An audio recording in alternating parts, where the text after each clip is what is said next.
آپ حیران ہوں گے، بیوی کے ذمہ خامند کی روٹی پکانا شریعت نے نہیں لگایا، تو خامند کے ماں پیو کی روٹی کیسے ذمہ ہوگی؟ خامند کے بہن بھائیوں کی روٹی کیسے ذمہ ہوگی؟ کتنی بہنوں نے گھر اجاڑ دیے بھائیوں کے، کتنے ساس سسر نے اپنے بیٹے کے گھر اجاڑ دیے۔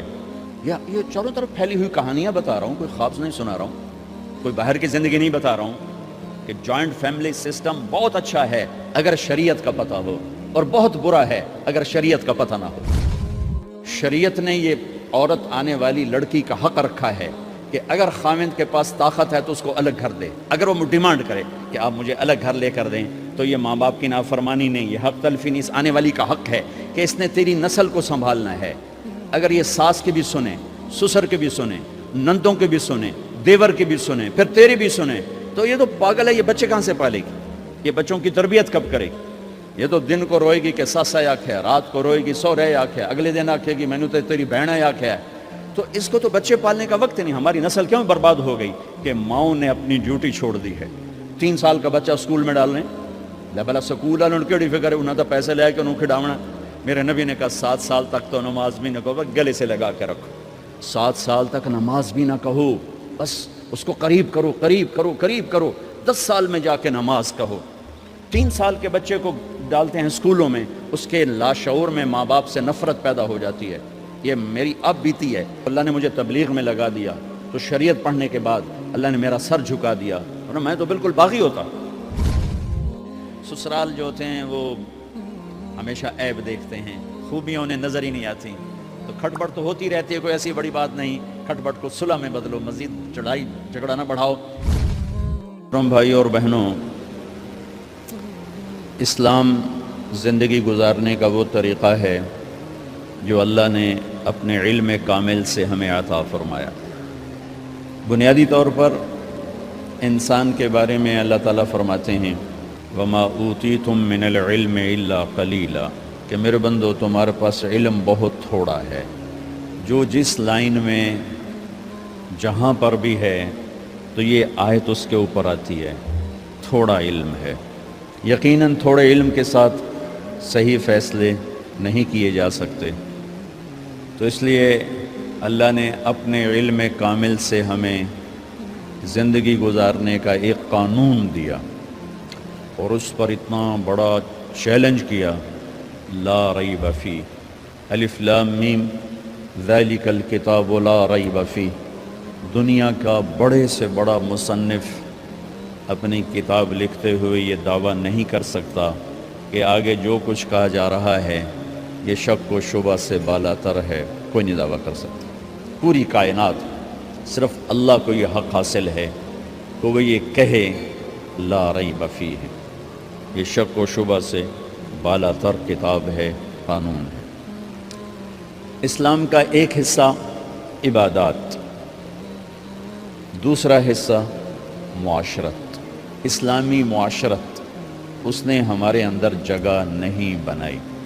جو پٹھانوں کی معاشرت ہے وہ اسی پہ چلتے ہیں، جو پنجابیوں کی معاشرت ہے وہ اس پہ چلتے ہیں، جو سندھیوں کی ہے وہ اس پہ چلتے ہیں، جو بلوچوں کی ہے وہ اس پر چلتے ہیں۔ اسلام ہماری معاشرت بدل دیتا تو پوری دنیا کے انسانوں کے لیے اسلام میں آنا بہت آسان ہو جاتا، کیونکہ عبادات سے متاثر کوئی ہوتا ہے، اور معاشرت ایسی چیز ہے جو اس طرح کھینچتی ہے جیسے شہد مکھی کو کھینچتا ہے، اور جیسے روٹی بھوکے کو کھینچتی ہے، اور جیسے پانی پیاسے کو کھینچتا ہے۔ اسلامی معاشرت ایسی خوبصورت زندگی ہے کہ جو لوگوں کو کھینچتی ہے۔ شادی بھی معاشرت کا حصہ ہے۔ میرے نبی نے خود 11 شادیاں کی، 13 کی، 2 شادیاں نکاح ہوا اور طلاق دے دی، گھر نہیں بسایا، 11 گھر بسائے، 2 کا آپ کی زندگی میں انتقال ہو گیا، حضرت زینب بنت خزیمہ اور حضرت خدیجہ بنت خویلد رضی اللہ تعالی عنہما۔ 4 بیٹیوں کی شادی کی، 11 شادیاں خود کی، شوہر بن کے دکھایا، باپ بن کے دکھایا، سسر بن کے دکھایا، کہ ہماری معاشرت جہاں ہمارا جوائنٹ فیملی سسٹم ہے، اگر ہم لوگ شریعت کو جانتے تو یہ بڑا خوبصورت نظام تھا، لیکن چونکہ ہم شریعت نہیں جانتے تو جوائنٹ فیملی سسٹم سے بہت بڑا ظلم وجود میں آ رہا ہے۔ یہ وہ ظلم ہے جو عدالتوں میں ڈسکس نہیں ہو رہا، جو پنچایتوں میں ڈسکس نہیں ہو رہا، یہ وہ ظلم ہے جو گھروں میں ہو رہا ہے، کیونکہ اپنی وہ حدود باؤنڈری لائن نہیں جانتے کہ میری باؤنڈری کہاں سے شروع ہوتی ہے اور کہاں جا کر ختم ہوتی ہے۔ ایک گھر کیسے چلنا چاہیے، اس پر سینکڑوں آیات آئیں۔ اتنی آیات نماز کے لیے نہیں آئیں جتنی ایک گھر کیسے چلنا چاہیے، جتنی اس کے لیے آیات آئیں۔ سورۃ النساء ساری گھر کی زندگی بتاتی، سورۃ المائدہ گھر کی زندگی بتا رہی، سورہ تحریم گھر کی زندگی بتا رہی، سورہ طلاق گھر کی زندگی بتا رہی، سورہ بقرہ میں گھر کی زندگی کی سینکڑوں آیات ہیں کہ ایک گھر کیسے چلنا چاہیے۔ چونکہ یہ نہ مولوی جانتا ہے، نہ جج جانتا ہے، نہ یہ اے سی بچہ جانتا ہے، نہ ڈاکٹر جانتا ہے، نہ دیہاتی جانتا ہے، نہ شہری جانتا ہے کہ گھر کیسے چلتا ہے۔ چونکہ یہ چیپٹر میں آپ کو کیا گلا دوں، ہمارے مدرسوں میں بھی نہیں پڑھایا جاتا۔ ہمارے مدرسے بھی زور دکھاتے ہیں جہاں کوئی اختلافی بات آ جائے، پھر انہوں نے ویکھن والے ہوندے ہیں زور کیویں لگدے ہیں۔ جہاں کوئی اخلاقی بات آ جائے تو استاد بھی ٹھنڈا ہوتا ہے، شاگرد بھی ٹھنڈے ہوتے ہیں۔ تو یہ چیپٹر تو پڑھائے نہیں جاتے، مدرسوں میں بھی نہیں پڑھائے جاتے۔ تو میں آپ سے کیا گلہ کروں، تو ہمارے مدرسے سے پڑھے ہوئے بچوں کو نہیں پتہ، ہمارے علماء کو نہیں پتہ کہ گھر کیسے چلتا ہے، کہ نبی کی وہ زندگی جو گھر میں تھی وہ کیسی تھی۔ یہ نہ پڑھی جاتی ہے نہ پڑھائی جاتی۔ 11 شادیاں شوق کی تھی، 11 شادیاں شوق کی تھیں۔ شوق ہوتا تو 25 سال کا خوبصورت جوان 40 سال کی عورت سے شادی کرتا، جن کے 2 شادیاں پہلے ہو چکی ہیں اور ہر شادی سے اولاد موجود ہے، اور آپ ایسے حسین ہیں کہ حضرت عائشہ فرماتی ہیں کہ یوسف علیہ السلام کو دیکھ کر عورتوں نے ہاتھ کاٹے تھے، میرے محبوب کو دیکھتی تو سینے چیر کے بیٹھ جاتے۔ اور ام معبد ایک بدو عورت نے آپ کا حلیہ بیان کیا تھا، رأیت رجلا طاہر الوضاء ابلج الوجہ، میں نے ایک جوان دیکھا یوں لگا جیسے چاند زمین پہ اتر آیا۔ کیا کہیں، لم تعبہ خجلا لم تزری بہ سعلا، نہ پیٹ آگے نکلا ہوا، نہ سر کے بال اڑے ہوئے، حسین دیکھتے ہی نظروں میں جچ جانے والا، وسیم جتنا دیکھوں اتنا دیکھنے کا شوق بڑھتا چلا جائے، قسیم جدھر سے دیکھوں حسن ہی حسن نظر آئے، ان تکلم علیہ البہا بولے تو نور چھا جائے، ان سکت علیہ الوقار چپ ہوں تو وقار چھا جائے، ادعج موٹی آنکھ، اکحل سرمگی، اشکل لمبی، احور سیاہ،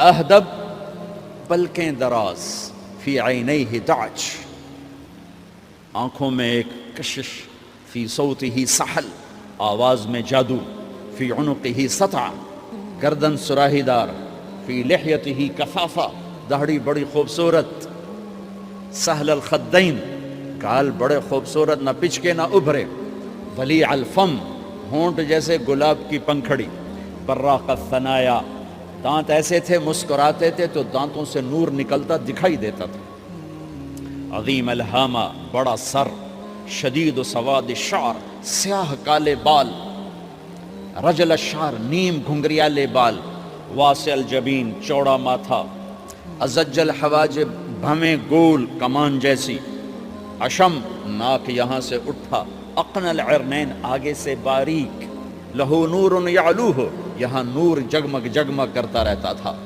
ان فرقت عقیقت و فرق و الا فلا جب کبھی مانگ نکالتے، کبھی نکالتے تھے کبھی نہیں نکالتے تھے، جب کبھی مان نکالتے اور پگڑی شریف اتارتے ٹوپی اتارتے تو مانگ سے نور نکلتا نظر آتا تھا۔ ایسے جوان کو لڑکی نہیں ملے گی، ایسا حسن و جمال۔ ام عائشہ رضی اللہ عنہ وہ سی رہی تھی کرتا سی رہی تھی کپڑا، تو سوئی گر گئی تو کمرے میں اتنی روشنی نہیں تو اس کے یوں کر رہی تھی، اتنے میں میرے نبی اندر آئے تو آپ کے چہرے کے نور سے سوئی چمکنے لگی، ایسا حسن و جمال۔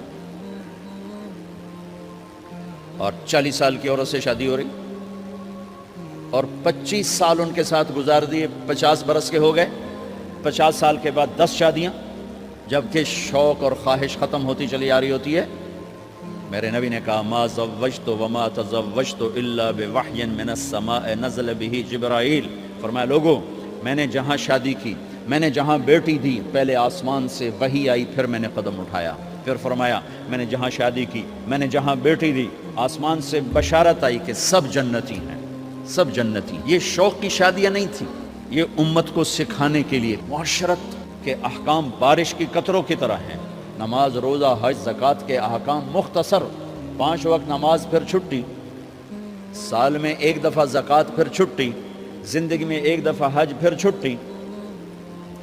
لیکن 24 گھنٹے میرے ساتھ کوئی لگا ہوا ہے، میں کسی کے ساتھ لگا ہوا ہے. میرا کبھی روپ باپ کا ہے، کبھی خامد کا ہے، کبھی بھائی کا ہے، کبھی بیٹے کا ہے، کبھی سسر کا ہے، کبھی چاچے کا ہے، کبھی مخالف کا ہے، کبھی مسجد میں ہے، کبھی دکان پر ہے، کبھی جج کی کرسی ہے، کبھی اے سی کی کرسی ہے، کبھی قائد ہے، کبھی ماتحت ہے، کبھی افسر ہے، کبھی چپڑاسی ہے. میرے تو لاکھوں روپ ہیں.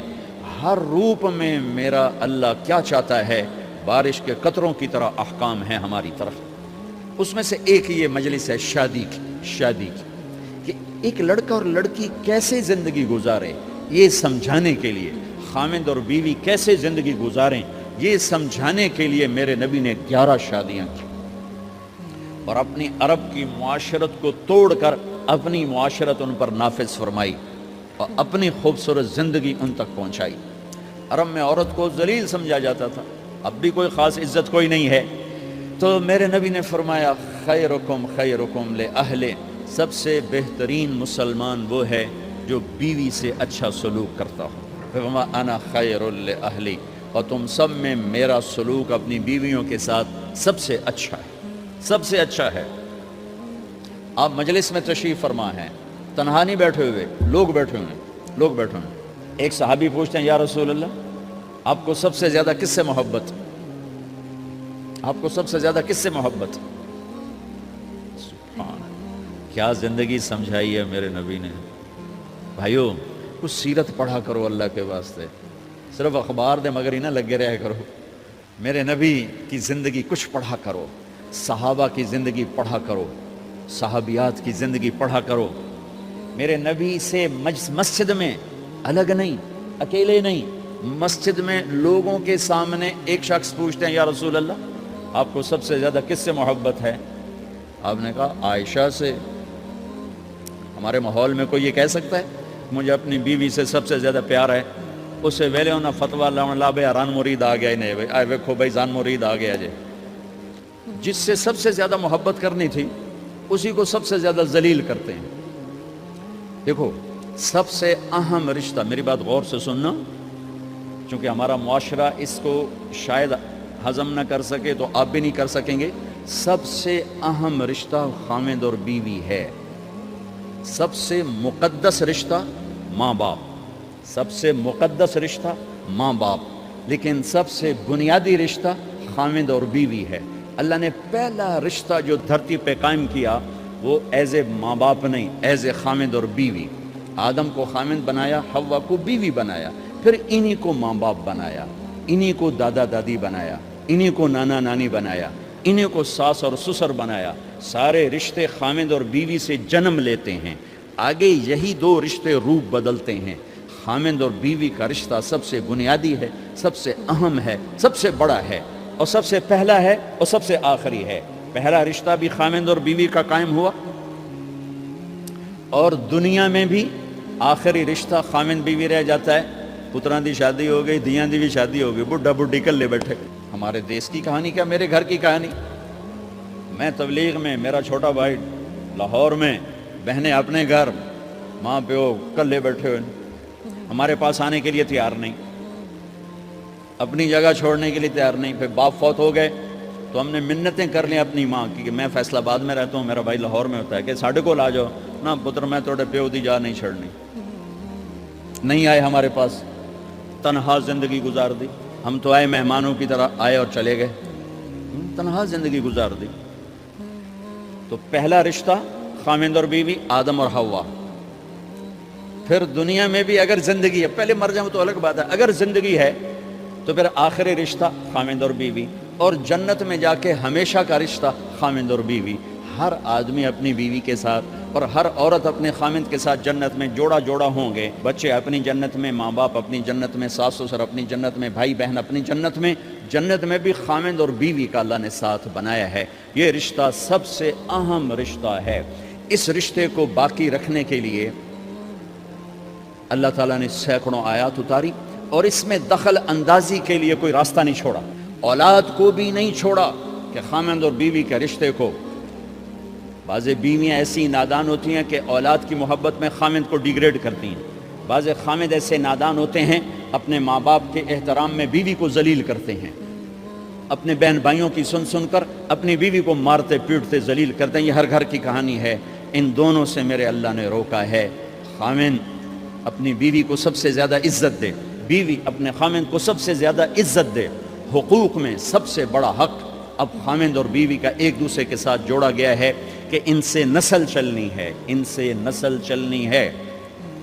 آپ حیران ہوں گے، بیوی کے ذمہ خامند کی روٹی پکانا شریعت نے نہیں لگایا، تو خامند کے ماں پیو کی روٹی کیسے ذمہ ہوگی؟ خامند کے بہن بھائیوں کی روٹی کیسے ذمہ ہوگی؟ کتنی بہنوں نے گھر اجاڑ دیے بھائیوں کے، کتنے ساس سسر نے اپنے بیٹے کے گھر اجاڑ دیے. یہ چاروں طرف پھیلی ہوئی کہانیاں بتا رہا ہوں، کوئی خواب نہیں سنا رہا ہوں، کوئی باہر کی زندگی نہیں بتا رہا ہوں کہ جوائنٹ فیملی سسٹم بہت اچھا ہے اگر شریعت کا پتہ ہو، اور بہت برا ہے اگر شریعت کا پتہ. چڑا چڑی بھی اکٹھے ہوتے ہیں تو گھونسلہ الگ بناتے ہیں کہ ساس سورا کے دائیں سرتے نہ آ پاوے. شریعت نے یہ عورت آنے والی لڑکی کا حق رکھا ہے کہ اگر خامند کے پاس طاقت ہے تو اس کو الگ گھر دے. اگر وہ ڈیمانڈ کرے کہ آپ مجھے الگ گھر لے کر دیں تو یہ ماں باپ کی نافرمانی نہیں، یہ حق تلفی نہیں. اس آنے والی کا حق ہے کہ اس نے تیری نسل کو سنبھالنا ہے. اگر یہ ساس کے بھی سنیں، سسر کے بھی سنیں، نندوں کے بھی سنیں، دیور کے بھی سنیں، پھر تیری بھی سنیں، تو یہ تو پاگل ہے. یہ بچے کہاں سے پالے گی؟ یہ بچوں کی تربیت کب کرے گی؟ یہ تو دن کو روئے گی کہ سس ہے آکھے، رات کو روئے گی سو رہے آکھے، اگلے دن آکھے گی میں نے تو تیری بہن ہے آکھے ہے. تو اس کو تو بچے پالنے کا وقت نہیں. ہماری نسل کیوں برباد ہو گئی کہ ماؤں نے اپنی ڈیوٹی چھوڑ دی ہے. 3 سال کا بچہ اسکول میں ڈالنے بلا سکول والوں نے کیڑی فکر ہے، انہوں نے پیسے لے کے انہوں کھڑاونا. میرے نبی نے کہا 7 سال تک تو نماز بھی نہ کہو، بس گلے سے لگا کے رکھو. 7 سال تک نماز بھی نہ کہو، بس اس کو قریب کرو قریب کرو قریب کرو. 10 سال میں جا کے نماز کہو. 3 سال کے بچے کو ڈالتے ہیں اسکولوں میں، اس کے لاشعور میں ماں باپ سے نفرت پیدا ہو جاتی ہے. یہ میری اب بیتی ہے. اللہ نے مجھے تبلیغ میں لگا دیا تو شریعت پڑھنے کے بعد اللہ نے میرا سر جھکا دیا، ورنہ میں تو بالکل باغی ہوتا. تو میرے نبی فرما رہے ہیں 7 سال تک نماز بھی نہ کہو، بس سینے سے لگا کے رکھو تاکہ تمہاری صفات منتقل ہوں اور تمہاری محبت ان کے اندر منتقل ہو. تو جب بیوی پر پورے گھر کا بوجھ پڑ گیا تو وہ اپنے بچوں کو کب پالے گی اور بچوں کی کب وہ تربیت کرے گی؟ وہ تو صبح سے شام تک چولہے پر تھک چکی ہے، اور اوپر سے جو تانے ہیں وہ الگ ہیں، جلی کٹی، کبھی ساس کہہ رہی، کبھی سسر کہہ رہا، کبھی بہنیں، کبھی دیور. تو وہ تو بالکل بیچاری پاگل ہو جاتی.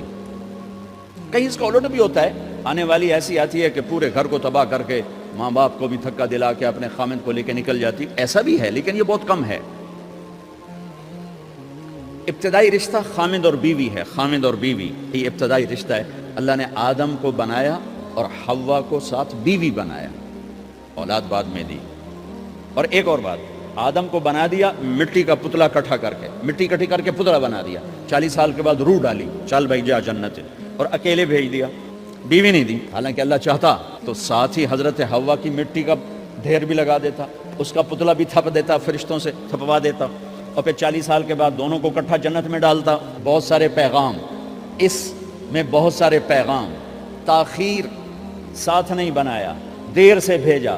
انتظار قدر کو بڑھانے کے لیے کہ عورت کی قدر کرنا، کمزور ذات ہے، کمزور مخلوق ہے، قدر کرنا. دوسرا، پہلے دن پتلا نہیں بنایا کہ ننگا پڑا ہو. عورت کا پتلا ننگا ہو، مٹی کا ہو، پتھر کا ہو، تو اس میں کیا کشش؟ تو ان مرد کے لیے کشش کوئی نہیں، تو فرشتوں کو کیا کشش تھی؟ پہلے دن سے عورت کو پردے میں بنایا، بے پرد نہیں کیا، بے پرد نہیں کیا، اس کا پتلا نہیں بنایا، اسے ننگا نہیں چھوڑا، اس کو پہلے دن سے کورڈ. اور کیسے بنایا؟ فرشتوں کو کی آنکھوں پہ پردہ اور آدم کو سلا دیا. آدم علیہ السلام سوئے ہوئے ہیں, فرشتوں کی آنکھوں کے سامنے پردہ ڈال دیا گیا. جب آدم اٹھے ہیں, اور ایک اور بات, جنت میں رہ کر بھی آدم علیہ السلام کا دل نہیں لگتا تھا, اداس اداس رہتے تھے. اماں آئی تو بابے دا دل لگا, تو اداس رہتے تھے جنت میں. جب آنکھ کھلی تو اپنے لیفٹ سائڈ پہ ایک خاتون سر سے لے کر پاؤں تک لباس میں. آپ نے سنا ہے نا, یوسف علیہ السلام دنیا میں سب سے خوبصورت ہستی پیدا کیے گئے. یہ مردوں میں, عورتوں میں سب سے خوبصورت حضرت حوا کو پیدا کیا. کون ہے؟ کہتے ہیں اللہ کی آدم تیری بیگم. کون ہے تیری بیگم؟ نکاح پڑھایا. پھینکا آدم مہر ادا کرو. تو انہوں نے پوچھا کیا مہر دوں؟ تو وہاں تو سونا چاندی ڈھیر لگے پڑے تھے. اللہ تعالیٰ کہتے دا من سونا چاہ کے دے دے. میرے اللہ نے کہا تیری نسل میں میرا آخری حبیب آنے والا ہے, اس پہ ایک دفعہ درود پڑھ دے, یہ مہر ہے. سیدھے ہاتھ میں برکت ہے. پیدا کیا الٹی طرف سے. الٹی طرف سے کیوں پیدا کیا ہے؟ کہ الٹی طرف دل ہے, اور دل کے نیچے جو پسلی ہے وہاں سے پیدا کیا. اس میں پیغام کیا دیا کہ عورت جس روپ میں ہو, پہلا روپ اس کا بیوی بنا, پھر وہ ماں بنی, پھر اس آگے بیٹی کا روپ ہے, پھر بہن کا روپ ہے, پھر خالہ ہے, پھوپھی ہے, دادی ہے, نانی ہے, ساس ہے. جس روپ میں بھی عورت ہے اس کو دل کے قریب جگہ دو. یہ دل کے نیچے سے پیدا کرنے میں یہ پیغام دیا گیا ہے. اسے ذلیل نہ کرو, اسے خوار نہ کرو, اسے بے عزت نہ کرو, اس پر شدت نہ کرو. تو پہلا بنیادی رشتہ خامند اور بیوی ہے, اور آخری رشتہ بھی خامند اور بیوی ہے. لیکن اس وقت ہمارے معاشرے میں خامند سے زیادہ اس کے ماں باپ حق جتلاتے ہیں, خامند سے زیادہ اس کی بہنیں حق جلاتی ہیں, خامند سے زیادہ اس کے رشتہ دار حق جتلاتے ہیں, اور جھوٹی سچی شکایتیں لگا کر بیوی سے متنفر کرتے ہیں, اور کہیں بیوی کو خامند سے متنفر کرتے ہیں. آپس میں لڑائی لڑا کے پھر خوش ہوتے ہیں. میرے نبی سے پوچھا جائے یا رسول اللہ آپ کو سب سے زیادہ کس سے پیار ہے؟ تو آپ نے کہا عائشہ سے. اللہ, وہ جھینپ کے کہنے کے نہیں, میں پوچھ رہا ہوں لوگوں میں آپ کو کس سے زیادہ پیار ہے؟ تو آپ کہتے ابو بکر سے. تو آپ نے پھر کہا ابوہا, مجھے عائشہ کے باپ سے زیادہ پیار ہے. پھر پہلے عائشہ کا, تو پھر کہتے ابو بکر. تو آپ نے کہا نہیں, ابوہا, مجھے عائشہ کے باپ سے سب سے زیادہ پیار ہے. یہ آپ کو میسج دیا ہے کہ گھر کی زندگی کیسے ہوتی ہے. کوئی عشق نہیں چڑھا ہوا تھا, میسج دینا. ہم عائشہ چھوٹی عمر کی تھیں, ان کو آٹا گوندھ کے دیتے تھے, پھر جب ان کو آٹا گوندھنا آ گیا پھر چھوڑ دیا. پھر ان کو سامنے بٹھا کر لقمے بنا کے کھلاتے تھے. پھر ہم عائشہ رضی اللہ تعالیٰ عنہ کوئی گوشت کا ٹکڑا, وہاں بڑے بڑے گوشت کے ٹکڑے پکائے جاتے تھے, تو کوئی گوشت کا ٹکڑا اٹھایا اور ایسے 2-4 جگہ سے نوچا اور پھر رکھ دیا, سارا کھایا نہیں جاتا تھا. تو اللہ کے نبی اسی کو اٹھاتے اور حضرت عائشہ کو دکھا کر, جہاں سے حضرت عائشہ نے نوچا ہوتا تھا وہاں سے یوں کاٹ کے دکھاتے تھے. پھر حضرت عائشہ رضی اللہ تعالیٰ نے گلاس اٹھایا پانی پینے کے لیے, جہاں ہونٹ لگائے پہ گلاس رکھ دیا. بڑے بڑے گلاس ہوتے تھے, تو حضرت ہمارے نبی اٹھاتے تھے, جہاں عائشہ کے ہونٹ لگے ہوتے تھے وہاں ہونٹ لگا کے پانی پیتے تھے. یہ آپ کو سکھانے کے لیے ہے. اپنے گھر والوں کے ساتھ بیٹھ کے کھانا کھاتے.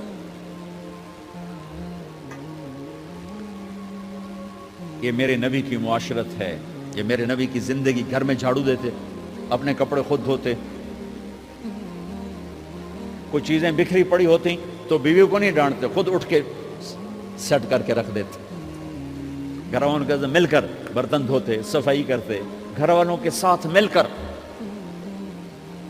یہ میرے نبی کی ایک خوبصورت زندگی ہے. بھائیو بہنوں, ہم بھلا چکے ہیں.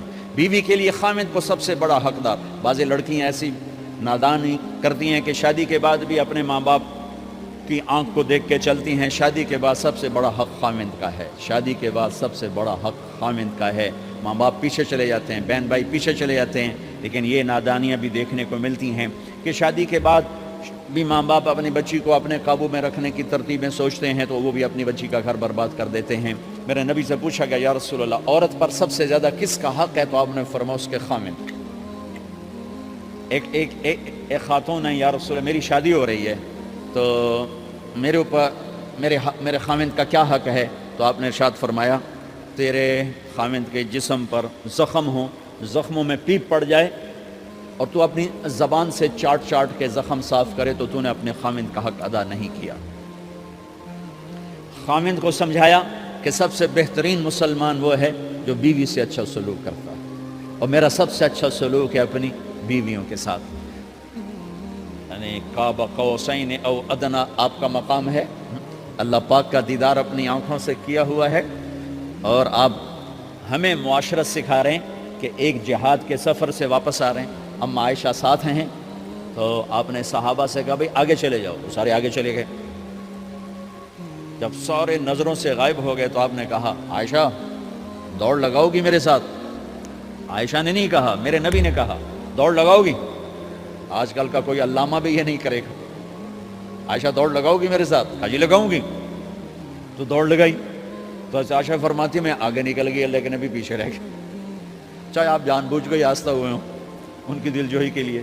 کچھ سال گزر گئے، پھر جہاد کے سفر سے واپسی ہو رہی ہے، تو آپ نے صحابہ سے کہا بھائی آگے چلے جاؤ، تو سارے آگے چلے گئے، غائب ہو گئے۔ عائشہ دوڑ لگائیں؟ کہا جی لگائیں۔ تو فرمایا کہ ان دنوں میں ذرا موٹی ہو گئی تھی، جب دوڑ لگائی تو اللہ کے نبی آگے نکل گئے، تو پھر آپ نے کہا عائشہ ہذہ بتلک، عائشہ اب تیرا میرا حساب برابر ہو گیا، اس دفعہ تو آگے نکل گئی، آج میں آگے نکل گیا۔ یہ میرے نبی کی معاشرت ہے کہ بھری محفل میں کہہ رہے ہیں مجھے عائشہ سے سب سے زیادہ پیار ہے۔ اور عرب میں عیب تھا، جیسے ہمارے ہاں بھی عیب ہے کہ کوئی بھری محفل میں کہ مجھے بیوی سے سب سے زیادہ پیار، کہ تیری ماں کتنے گئی؟ ماں کا اور خانہ ہے، بیوی کا اور خانہ ہے، ماں کی اور جگہ ہے، بیوی کی اور جگہ ہے۔ تو میں آپ سب سے کہتا ہوں ماں باپ کی وجہ سے بیویوں پہ زیادتی نہ کرو، بیوی کی وجہ سے ماں باپ پہ زیادتی نہ کرو، بڑے ہو تو بڑے بنو۔ ہمارے نبی تھے، آپ سسر بھی ہیں نا، آپ نے 4 بیٹیوں کی شادیاں کی، 2 تو ایک ہی کو دے دی عثمان کو، رقیہ اور کلثوم رضی اللہ تعالیٰ عنہما، حضرت عثمان کے نکاح میں، ابو العاص رضی اللہ تعالیٰ عنہ کو زینب، اور سب سے پیاری محبوب بیٹی حضرت علی رضی اللہ تعالیٰ عنہ۔ باقی 3 نکاح بڑے سادہ کیے، حضرت فاطمہ کا نکاح بڑے دھوم دھام سے کیا۔ ان کا رشتہ لے کر صدیق آئے، یا رسول اللہ میں خواہش مند ہوں آپ چپ رہے۔ پھر حضرت عمر بعد میں گئے، یا رسول اللہ میں خواہش مند ہوں آپ چپ رہے۔ تو عبد الرحمن بن عوف رضی اللہ تعالیٰ نے حضرت علی سے کہا علی تو جا، تجھے دے دیں گے۔ وہ کہنے کہ میں تو بہت غریب ہوں، مجھے کہاں دیں گے؟ حضرت علی کا ذاتی گھر بھی نہیں تھا، کسی سے ایک کوٹھا مانگ کے اس میں رہ رہے تھے مدینہ میں۔ کہا نہیں تو جا جا۔ تو یہ مسجد میں پہنچے، اللہ کے نبی کو دیکھا تو ایسا روب طاری ہوا کہ بولے ہی کچھ نہیں۔ اللہ کے نبی کو تو پتہ ہے کہ کیا ہے اور کس لیے ہے۔ تو آپ نے کہا علی کیسے آئے؟ چپ۔ کہا لگتا ہے فاطمہ کے رشتے کے لیے آئے ہو؟ اچھی ہیں۔ تو آپ نے کہا انشاءاللہ، اتنا کہا انشاءاللہ، اور چپ ہو۔ تو حضرت علی چپ کر کے اٹھ کے باہر آ گئے، صحابہ باہر کھڑے ہوئے تھے۔ تو کہنے لگے یار دیکھا نا، میں تمہیں پہلے ہی کہتا تھا مجھے نہ بھیجو، انکار ہو گیا، بولے ہی کچھ نہیں۔ تو حضرت عبد الرحمن بن عوف کہنے لگے جنہوں نے بھیجا تھا وہ کچھ تو کہا ہوگا، کہ بس انشاءاللہ کہا تو اللہ کے بندے ہاں ہو گئی، نبی کی انشاءاللہ ہاں ہوتی ہے، یہ ہاں کیوں نہیں کی؟ سبحان اللہ، اللہ اکبر، یہ ہاں کیوں نہیں کی؟ گھر گئے، فاطمہ علی کا رشتہ آیا ہے کر دوں، اس لیے ہاں نہیں کی۔ ہم تو بیٹیوں سے پوچھتے نہیں، عیب سمجھتے ہیں بیٹیوں سے پوچھنا، یہ میں گاں نو بن چھڑیا کلے نال، ایویں سی دیاں نو بن چھڑنے کلے نال۔ مجھے ایک اپنی مطلب برادری لیول کے ایک خاتون کا فون آیا کہ مولانا پڑھایا مجھے لاہور میں اچھے کالجوں میں، اور میری منگنی کرتے وقت مجھ سے پوچھا ہی نہیں، اور ایک شرابی سے منگنی کر کے مجھے اطلاع دیا سی تیری منگنی کر چھڑی ہے، فلانی تاریخ نو تیرا نکاح بھی ہونا ہے۔ مجھے آج تک گلہ ہے، پوچھ لیتے، اگر نہیں پوچھا تھا چلو میں انہاں ساڑھے پنجاب وچ کوئی نہیں پوچھ دے، گاں موج دی طرح ٹور چھڑ دین، تو چلو اتنا تو ویکھ لیندے بھی کم از کم شراب تا نہ پیندا ہویا، ایک شرابی نال میرا نکاح کر چھڑ۔ ساری زندگی اڈیاں رگڑ رگڑ میری گزر گئی۔ علی جیسا رشتہ آیا ہو تو اوپر سے حکم بھی آ چکا ہو کہ علی کو ہی دینا ہے، تو پھر آپ فاطمہ سے پوچھیں فاطمہ تیرا رشتہ آیا ہے علی کا، کر دوں؟ حضرت فاطمہ نے ہاں کی تو پھر مسجد تشریف لائے۔ یہ آپ کو معاشرت سکھائی جا رہی کہ بیٹیوں سے بھی پوچھو زندگی انہوں نے گزارنی ہے، تم نے تو نہیں گزارنی. بس میری غیرت دا سوال ہے، میں اتنا ہی کرنا نہیں تھا بیٹھی رہے. میری اپنی فیملی میں اتنی عورتیں بوڑھی ہو کے قبروں میں چلی گئیں، بس اتنا ہی کرنا نہیں کرنا تھا بیٹھی رہے. وہ بیٹھی رہ گئیں. یہ ظلم و ستم ہے جو تمہاری عدالت میں بھی نہیں آتا، کوئی کیس بھی نہیں ہوتا، لیکن اللہ کی عدالت میں کیس درج ہو چکا ہے کہ میرے نبی نے علی جیسے داماد کے لیے بھی پہلے پوچھا، حالانکہ اوپر سے اشارہ ہو چکا ہے. ابھی بتاتا ہوں میں. فاطمہ بیٹی علی کا رشتہ ہے، کر دوں؟ انہوں نے کہا کر دیں. پھر کہا بلاؤ. پھر علی آئے، کہا علی جمع کرو لوگوں کو. مسجد ساری بھر گئی تو آپ ممبر پر تشریف فرما ہوئے. حضرت علی کو ایسے سامنے بٹھایا، کہا لوگوں مجھے جبریل اللہ کی طرف سے پیغام دینے آئے ہیں کہ میں اپنی بیٹی فاطمہ کا نکاح علی کے ساتھ کر دوں. آسمان سے وحی بھی آئی ہو اور پھر بھی پوچھا جائے، یہ میرے نبی کی معاشرت ہے. ہم تو پوچھنا عیب سمجھتے ہیں، اسے ذلت سمجھتے ہیں.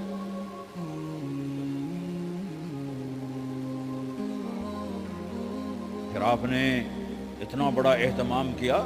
مسجد نبوی پرانی جو آپ کے زمانے کی تھی، بہت بڑا ہال تھا، اس کا بھرا ہوا تھا.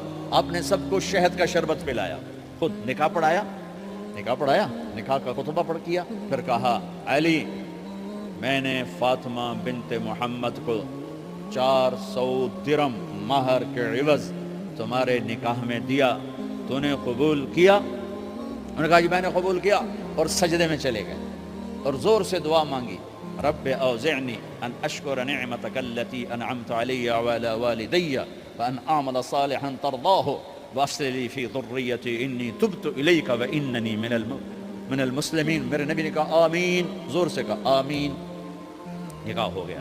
رخصتی ہوئی 6 مہینے بعد، 1 مہینے بعد، 1 سال بعد. 3 روایات ہیں، فوراً 4 روایات، لیکن زیادہ صحیح ہے دیر کے بعد، فوراً نہیں ہوئی. کچھ عرصے کے بعد رخصتی ہوئی. حضرت عقیل آپ کے بھائی وہ کہنے لگے علی اب رخصتی ہو جانی چاہیے. تو یہ دونوں مل کر آئے سلمان فارسی کے پاس کہ سلمان بھائی ہماری رخصتی کروا دو. سلمان فارسی کا بڑا احترام تھا. انہوں نے جا کر بات کی ام سلمہ رضی اللہ تعالیٰ عنہ سے. ام سلمہ نے بات کی اللہ کے نبی سے، کہا ہاں آ جائے لے جائے. تو علی رضی اللہ تعالیٰ عنہ اپنی اونٹنی لے کر آئے. تو حضرت علی کا گھر وہ کرائے پر گھر تھا ایک کونے پر. تو وہاں اسما بنت امیس اور ام ایمن گئیں اور اس کے فرش کو لیول کیا. فرش میں سرخ مٹی ڈال کے اس کو لیول کیا اور دیواروں کی پوچا پاچی کی اور وہاں کھوٹیاں لگائیں کپڑے ٹانگنے کے لیے. آپ نے حضرت عائشہ، حضرت ام حبیبہ، حضرت ام سلمہ سے فرمایا تمہیں پتہ ہے نا مجھے فاطمہ سے کتنا پیار ہے، اسے دلہن بناؤ. دلہن بنانا بھی سنت ہے. دلہن بناؤ، اسے دلہن بناؤ. تو آپ کو دلہن بنایا گیا. پھر علی رضی اللہ تعالیٰ عنہ تشریف لائے سلمان فارسی اور عقیل کے ساتھ. اونٹنی کو دروازے پر بٹھایا تو آپ نے علی کا ہاتھ پکڑا، اندر تشریف لے گئے اور فاطمہ کا ہاتھ پکڑ کے علی کے ہاتھ میں دیا اور کہا بیٹی مجھے اپنے خاندان میں جو سب سے زیادہ محبوب تھا میں نے تیرا ہاتھ اس کے ہاتھ میں دیا ہے. پھر کہا علی تجھے نبی کی بیٹی مبارک ہو، نبی کی بیٹی مبارک ہو. پھر آپ نے سے پیالے میں پانی منگوایا اور اس میں آخری 2 سورتیں پڑھ کے دم بھی کیا، تھوک بھی ڈالا. پھر اس میں سے انگلیاں ڈال کے ان کے سینے پر چھڑکا کہ دونوں پی لو. دونوں کو پلایا. پھر باہر تک چھوڑنے آئے. حضرت علی نے آپ کو اونٹنی پہ بٹھایا. آپ نے 2 عورتوں کو ساتھ بھیجا، ام ایمن اور اسما بنت عمیس. یہ چھوٹی سی بارات جا کر علی کے گھر اتری اور آپ نے حضرت علی سے فرمایا کہ میں عشاء پڑھ کے آؤں گا، میرا انتظار کرنا ہے. تو عشاء کی نماز کے بعد آپ تشریف لے گئے. آپ نے دوبارہ پیالے میں پانی منگوایا اور اس پر آخری 2 سورتیں پڑھ کے دم کیا. پھر ان کے سینے پر چھڑکا، یہاں بازوؤں پر چھڑکا اور کمر پر چھڑکا اور دعا دی اللہم اسد جدہما وجمع شملہما وبارک علیہما واخرج منہما ذریۃ صالحہ. یہ دعا دی آپ نے اس وقت کہ میرے مالک ان کے جمع ہونے میں برکت عطا فرما اور ان کو سعادتیں عطا فرما اور ان کو نیک اولاد عطا فرما. یوں میرے نبی نے اپنی بیٹی کو رخصت فرمایا. اگلے دن آپ نے حضرت علی کو بلا کے فرمایا علی ولیمہ بھی کرنا ہے. کہنے کہ یا رسول اللہ میرے پاس تو کچھ نہیں. تو آپ نے کہا تو سعد بن ابی وقاص کہنے کہ یا رسول اللہ میرے پاس ایک چھترا کھڑا ہے، چھترا لاؤ. ذبح کیا گیا. آپ نے اس میں چھوارے ڈلوائے، قورمہ بنوایا، قورمہ، اور اپنی طرف سے حضرت علی کو پیسے دیے کہ جاؤ چھوارے، گھی، شہد خرید کے لاؤ۔ تو علی رضی اللہ تعالیٰ نے 5 درم کے چھوارے خریدے اور 3 درم کا شہد خریدا اور 1 درم کا گھی خریدا، 9 درم تھے ٹوٹل۔ تو آپ نے کافی سارا آ گیا تو چھواروں کی گٹھلیاں نکلوا کے ان کو پسوایا، پھر شہد اور گھی میں ملایا اور ایک سویٹ ڈش تیار کی، اور اس کو حضرت علی کے ولیمے میں آپ نے اپنی طرف سے پیش کیا۔ تو اس دن تازہ روٹی جو کی پکائی گئی اور دیگ پر میرے نبی خود بیٹھے کھانا کھلانے، تقسیم کرنے خود بیٹھے۔ اب ایک چھترا ہے، 14 کلو گوشت ہے، 15 کلو، تو 50 آدمی کھا لیں گے۔ آپ نے کہا سارے مدینے کو دعوت ہے، سارے مدینے والے جتنے بھی آئے، اور میرے نبی خود دیگ سے نکال کے کھلاتے رہے۔ سارا مدینہ ولیمہ فاطمہ کا کھا گیا اور دیگ بھری پڑی تھی۔ تو ولیمے میں تکلف جائز ہے، سادگی بھی جائز ہے، سادگی بھی سنت ہے، تکلف بھی سنت ہے۔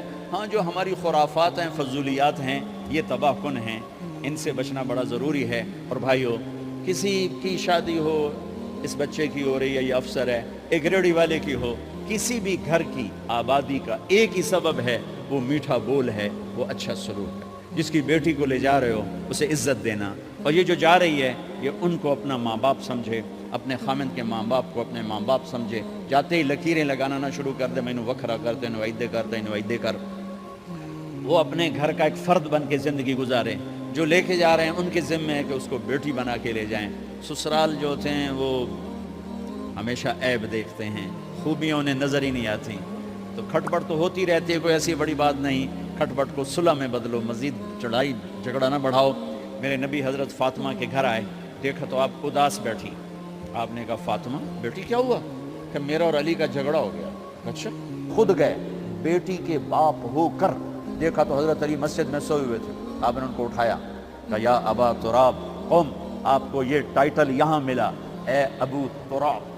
فرمایا کرتے تھے کل کائنات ملتی تو اتنی خوشی نہ ہوتی جتنا اس ٹائٹل کی خوشی ہے۔ ابو تراب کہنے کا کیا مطلب تھا؟ کہ اظہار محبت کے لیے ایسے ٹائٹل دیے جاتے تھے۔ تو ابو تراب کہہ کر یہ میسج دیا کہ میاں بیوی کی لڑائی ہوتی رہتی ہے، میں تجھ سے ویسے ہی محبت کرتا ہوں جیسے پہلے کرتا تھا، یہ میسج دیا اس نے۔ اب حضرت علی کو لائے اٹھا کر اور گھر میں تشریف لائے، نہ علی کی سنی نہ فاطمہ کی سنی۔ ہاں بھائی علی کی مسئلہ ہے، ہمیں فاطمہ کیا مسئلہ ہے؟ یہ مسئلے سن کے بھی زیادہ لڑائی ہو جاتی، صلح کرامن علی آپ ہو 2-4 لتر مار کے آ جاتے۔ تو میرے نبی نے کیا کیا؟ سبحان اللہ، زمین پر لیٹ گئے، ادھر علی کو لٹایا، ادھر فاطمہ کو لٹایا، علی کا ہاتھ اپنی ناف پہ رکھا، فاطمہ کا ہاتھ ان کے ہاتھ پہ رکھا، اور بیٹی کے ہاتھ پر اپنا ہاتھ رکھا۔ پھر فرمایا کہو ہماری صلح ہو گئی، علی کہو، فاطمہ کہو۔ دونوں نے کہا ہماری صلح ہو گئی۔ آپ اٹھے، خوش باہر آئے، چہرہ ایسے گلاب کے پھول کی طرح۔ صحابہ نے عرض کی یا رسول اللہ آج آپ بڑے خوش نظر آ رہے ہیں۔ فرمایا علی و فاطمہ کی صلح کرا کے آ رہا ہوں۔ تو کھٹ بٹ ہو جانا تو کوئی بڑی بات نہیں ہے، مطلب یہ وہ گھر ہے، میں اس گھر کی کیا تعریف کر سکتا ہوں۔ تو میں آگے کا ایک قول سنا دیتا ہوں ابن عباس کا، کہ جنت میں نور کی چمک اٹھے گی، سارے جنتی کہیں گے یہ نور کیسا نور ہے بھائی جو ساری جنت کے نور پر چھا گیا؟ تو فرشتے بتائیں گے کہ او جنت الفردوس میں علی و فاطمہ بیٹھے ہیں، کسی بات پہ ہنسے ہیں، ان کے دانتوں سے جو نور نکلا ہے اس نے جنت کو روشن کر دیا۔ لیکن کھٹ پٹ یہاں بھی ہو گئی، ان سے بڑا گھر میرے نبی کا ہے، وہاں بھی کھٹ پٹ۔ ایک دفعہ آپ نے حضرت عائشہ سے کہا مجھے پتہ لگ جاتا جب تو مجھ پہ ناراض ہوتی ہے، مجھے پتہ چل جاتا ہے۔ انہوں نے عرض کی یا رسول اللہ آپ کو کیسے پتہ چلتا ہے؟ کہ جب تو مجھ پہ ناراض ہوتی ہے نا تو قسم اٹھاتے ہوئے کہتی ہے ابراہیم کے رب کی قسم، اور جب مجھ پہ راضی ہوتی ہے تو پھر تو قسم اٹھاتے ہوئے کہتی ہے محمد کے رب کی قسم۔ ایسے مجھے پتہ چل جاتا ہے جب تو کہتے ہیں نا ابراہیم کے رب کی قسم تو مجھے پتہ چل جاتا ہے کوئی کھٹ بٹ ہو گئی ہے۔ تو نبی کے گھر میں بھی ہو جاتی ہے، یہ مسئلہ تو ختم ہوگا۔ جنت میں ہمارے ذمہ ہے کہ ان چیزوں کو کم کریں۔ یہ ایک میرے نبی کی معاشرت ہے میرے بھائیوں، اسے سیکھو، اسے سمجھو، اسے پڑھو۔ تو بھائیوں میرا نبی ایک زندگی دے کر گیا ہے، یہ چونکہ شادی کا موقع ہے اس کو میں نے تفصیل سے بیان کیا ہے، اس کی تفصیل بیان ہی نہیں کی جاتی۔ یہ اتنی ضروری ہے جتنی نماز ضروری ہے۔ نماز تو 5 وقت پڑھیں گے، زندگی 24 گھنٹے روپ بدل رہی ہے، ہر روپ میں میرا نبی کیا چاہتا ہے اس کو سیکھو، اس کو سمجھو، کرو گے اللہ آپ کو چمکائے گا، بنائے گا۔ اپنی کمائیوں میں حلال لاؤ، حرام سے بچو۔ جج بھی بیٹھے ہیں، وکیل بھی بیٹھے ہیں، کسی ظالم کے وکیل نہ بنو۔ وَلَا تَقُلْ لِلْخَائِنِينَ خَصِيمًا۔ آپ کو ایک آیت میں جوڈیشری، جج، مقننہ اور وکلاء کا پیغام اللہ کا سنا دیتا ہوں۔ اِنَّا أَنزَلْنَا إِلَيْكَ الْكِتَابَ بِالْحَقِّ لِتَحْكُمَ بَيْنَ النَّاسِ بِمَا أَرَاكَ اللَّهُ وَلَا تَقُلْ لِلْخَائِنِينَ خَصِيمًا۔ مقننہ، قانون ساز۔ تو اِنَّا أَنزَلْنَا إِلَيْكَ الْكِتَابَ بِالْحَقِّ، قانون بنانے کا حق اللہ کو ہے، اللہ کے قانون کو اپناؤ۔ آگے جج حضرات، فَحْكُمْ لِتَحْكُمَ بَيْنَ النَّاسِ بِالْحَقِّ، ججوں کو حکم ہے کہ حق فیصلے کرنا، بک نہ جانا، دب نہ جانا، حق کے فیصلے کرنا۔ تیسرا وکلاء کو، وَلَا تَقُلْ لِلْخَائِنِينَ خَصِيمًا، ظالم بددیانت کی وکالت کے لیے کھڑے نہ ہو جانا ورنہ مارے جاؤ گے، مارے جاؤ گے۔ وَلَا تَقُلْ لِلْخَائِنِينَ خَصِيمًا، ان کے لیے دلائل قائم نہ کرنا ورنہ ہلاک و برباد ہو جاؤ گے۔ تو بھائیو، یہ نکاح کو ذرا میں نے تفصیل سے بیان کیا ہے کہ یہ زندگی ہے جس کو سیکھنا ہے۔ حلال کماؤ، بچوں کو حلال دو، بیوی کو حلال دو۔ اللہ کی قسم حرام سے کبھی بہار نہیں آتی اور حلال پہ کبھی خزاں نہیں۔ حلال کھانا، حلال کھلانا، تو تم شاد و آباد رہو گے۔ اللہ میں